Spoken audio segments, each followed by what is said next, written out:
Manajemen Persib Bandung membantah rumor ketertarikannya kepada striker PSM Makassar, Ramadhan Sananta.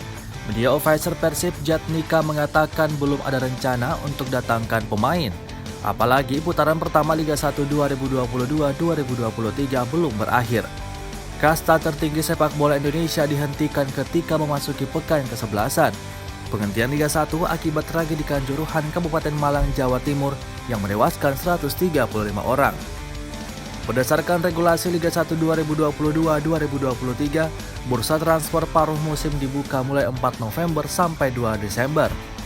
Dia menyampaikan Persib Bandung saat ini hanya fokus latihan sambil menunggu kepastian liga dari PSSI dan PT LIB. Tim Maung Bandung dikabarkan ingin menggait Ramadhan Sananta untuk menambah daya gedor mereka. Pasalnya Persib sangat bergantung kepada David Da Silva. Terbukti 19 gol dicetak Persib. 9 diantaranya dilesakan pemain asal Brazil tersebut. Makanya Ramadhan Sananta dikabarkan direkrut untuk mengurangi ketergantungan kepada David Da Silva. Selain itu menjadi opsi tim klub kebanggaan masyarakat Bandung jika David Da Silva absen karena cedera atau akumulasi kartu. Ramadhan Sananta menjelma menjadi mesin gol PSM musim ini. Pemain nomor punggung 9 ini telah cetak 3 gol dari 7 pertandingan.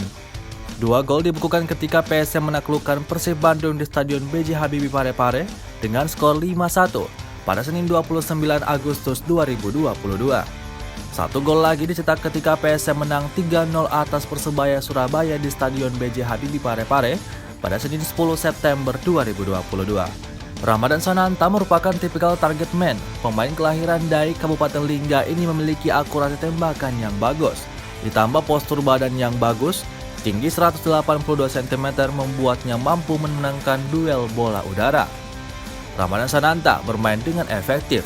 Setiap peluang didapatkan mampu dimaksimalkan dengan baik. Berkat penampilan cemerlangnya tersebut, Ramadhan Sananta dipanggil oleh pelatih timnas Indonesia Sinteyong saat lawan Curaçao. Pemain 19 tahun ini jadi pemain termuda kedua dipanggil ke timnas setelah Marcelino Ferdinand. Pemanggilan Ramadhan Sananta ke timnas Indonesia jadi panggilan pertama dalam karir sepak bolanya.